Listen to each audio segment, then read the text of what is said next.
왕이 사람을 보내어 아히두베 아들 제사장 아히멜렉과 그의 아버지의 온 집, 곧 노베에 있는 제사장들을 부르매 그들이 다 왕께 이른지라. 사울이 이르되 너 아히두베의 아들아 들으라. 대답하되 내 주여 내가 여기 있나이다. 사울이 그에게 이르되 네가 어찌하여 이새의 아들과 공모하여 나를 대적하여 그에게 떡과 칼을 주고 그를 위하여 하나님께 물어서 그에게 오늘이라도 매복하였다가 나를 치게 하려 하였느냐 하니, 아히멜렉이 왕에게 대답하여 이르되 왕의 모든 신하 중에 다윗같이 충실한 자가 누구인지요? 그는 왕의 사위도 되고 왕의 호위대장도 되고 왕실에서 존귀한 자가 아니니이까. 내가 그를 위하여 하나님께 물은 것이 오늘이 처음이니이까 결단코 아니니이다. 원하건대 왕은 종과 종의 아비의 온 집에 아무것도 돌리지 마옵소서. 왕의 종은 이 모든 크고 작은 일에 관하여 아는 것이 없나이다 하니라. 왕이 이르되 아히멜렉아 내가 반드시 죽을 것이요 너와 내 아비의 온 집도 그러하리라 하고, 왕이 좌우의 호위병에게 이르되 돌아가서 여호와의 제사장들을 죽이라. 그들도 다윗과 합력하였고 또 그들이 다윗이 도망한 것을 알고도 내게 알리지 아니하였음이니라 하나, 왕의 신하들이 손을 들어 여호와의 제사장들 죽이기를 싫어한지라.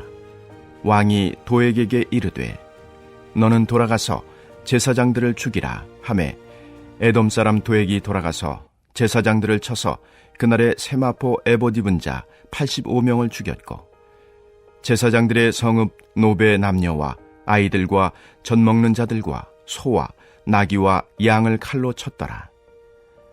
아히두베 아들 아히멜렉의 아들 중 하나가 피하였으니 그의 이름은 아비아달이라.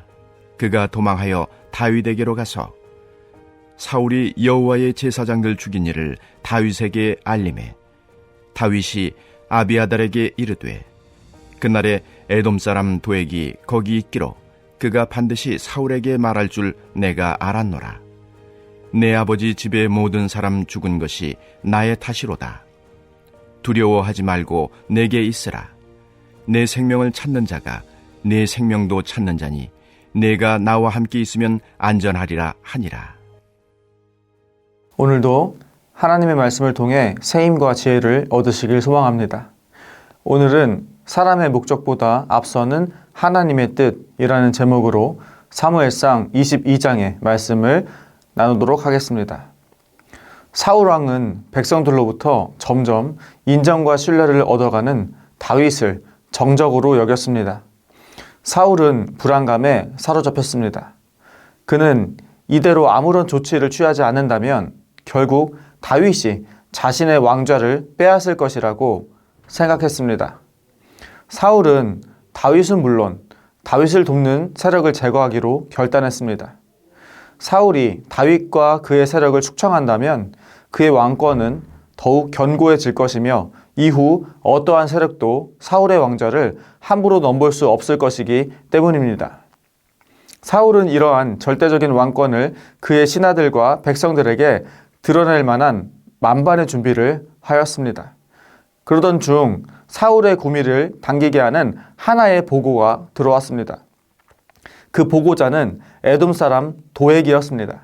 도액은 사울에게 제사장 아히멜렉이 다윗을 도와주는 반역행위를 하였다고 보고했습니다. 아히멜렉이 다윗에게 떡과 칼을 주고 그를 위해 하나님께 물어보았다는 것입니다. 사울은 기다렸다는 듯이 제사장 아히멜렉은 물론 노베에 있던 그 집안의 제사장들을 모두 궁으로 소환했습니다. 사울이 언짢은 표정으로 신문을 시작하였습니다. 사울은 이미 제사장 아히멜렉을 반역자로 규정하였기 때문에 이 신문은 사실 형식적인 것이었습니다. 제사장 아히멜렉이 아무리 옳은 말로 사울의 신문에 대답한다고 해도 그와 그의 집안 제사장들의 죽음은 이미 예견되어 있는 것입니다. 사울은 그가 규정한 반역자 무리들을 존중하지 않고 낮잡아 불렀습니다. 제사장 아히멜렉을 아히두베 아들이라고 불렀고 다윗은 이새의 아들이라고 불렀습니다. 제사장 아히멜렉은 사울이 신문하는 것에 대해 억울한 심정을 토로했습니다. 그는 자신이 다윗에게 호의를 베푼 이유를 말했습니다. 첫째, 다윗은 충실한 자로서 사울에게 가장 믿을 만한 신하였기 때문에 그를 도왔다는 것입니다.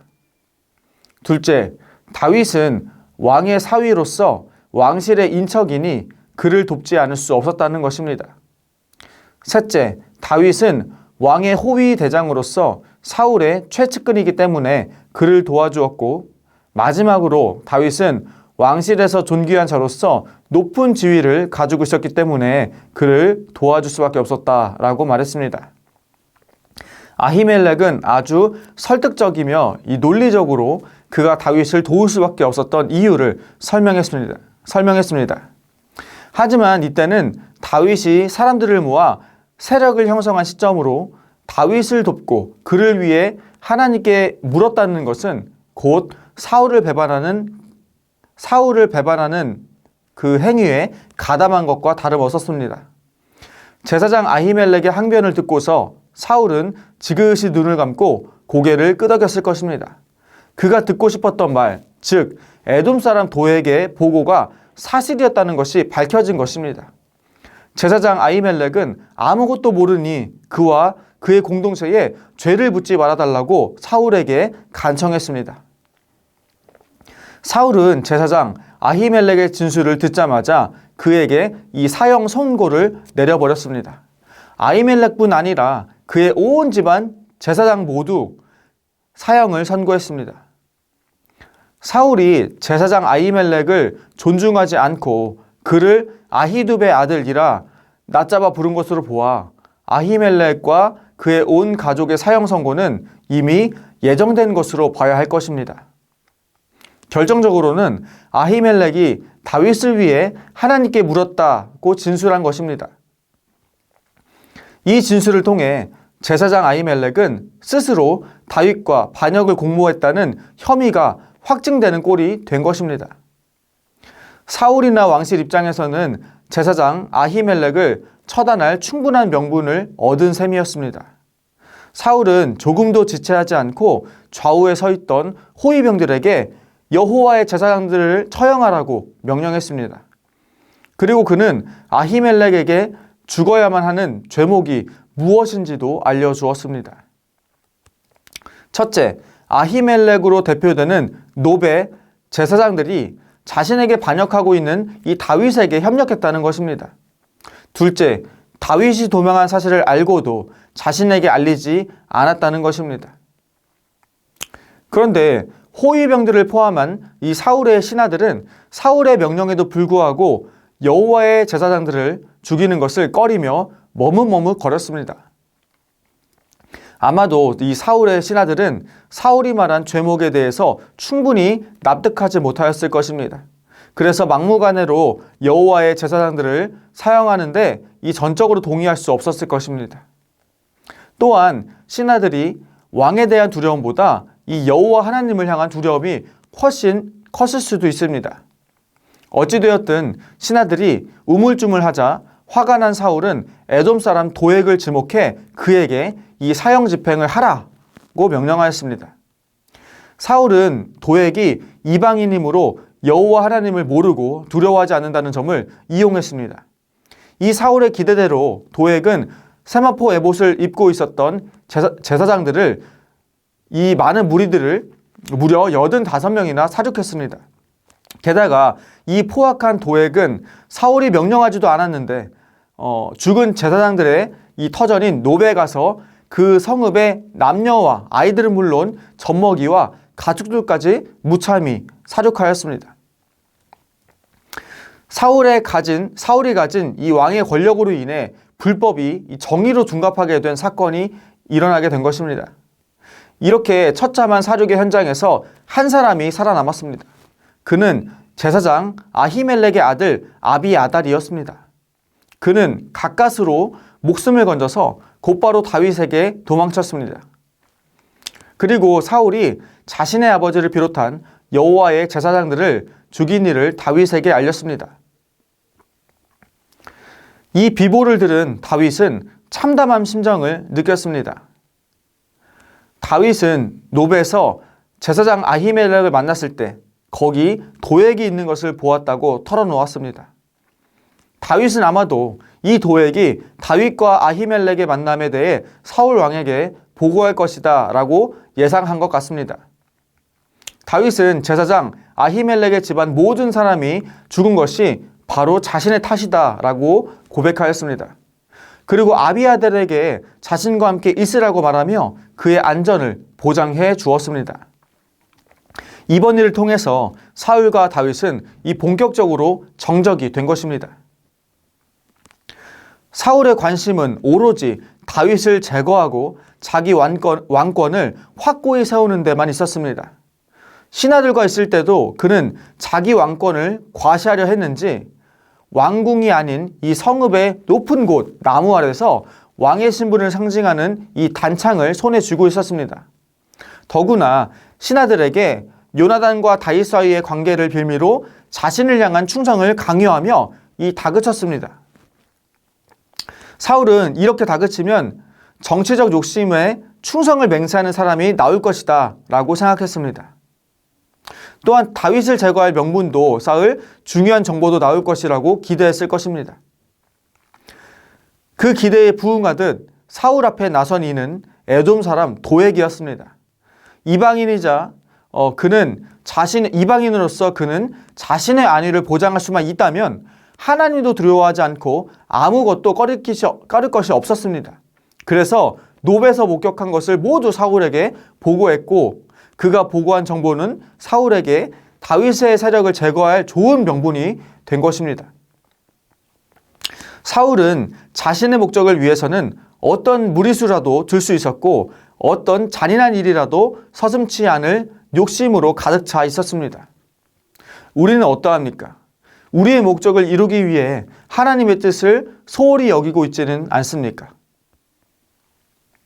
이런 말이 있습니다. 사람을 한두 명 죽이면 살인죄이지만 수천 명을 죽이는 것은 죄가 아니다. 이것이 무슨 말입니까?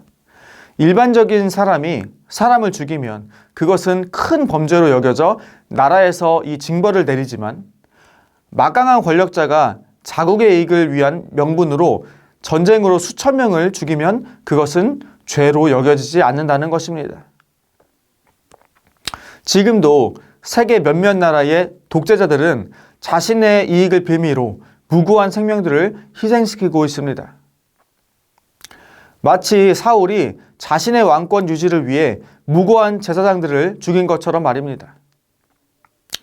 세상의 권력자들의 힘이 이 득세하는 동안에는 그들의 불법이 정의인 것처럼 보이지만 하나님의 심판의 때가 도래하면 그간 자행된 모든 악행들이 정의로운 심판대에 올라가게 될 것입니다. 하나님의 심판대에서 구원을 얻는 자는 사람의 목적보다 하나님의 뜻을 먼저 행하는 사람입니다. 그래서 하나님은 사울이 아닌 하나님의 뜻을 행할 다윗을 직접 세우신 것입니다. 오늘 하루 우리가 하나님께 그분의 뜻을 묻고 이를 최우선 가치로 여기는 삶을 살아가는 우리 모두가 되기를 주님의 이름으로 축원합니다. 우리 시간 기도하기 원합니다. 첫째로 오늘 우리가 우리의 목적보다 하나님의 뜻을 추구하는 하루를 살아가도록 함께 기도하시겠습니다. 둘째로 해외 선교사님들과 농촌교회, 개척교회 목사님들의 영육간의 강건함을 위해서 함께 기도하시겠습니다. 마지막으로 다음 세대를 위한 새성전 건축이 주님의 인도하신 가운데 아름답게 이루어지도록 우리 함께 마음을 모아 기도하시겠습니다.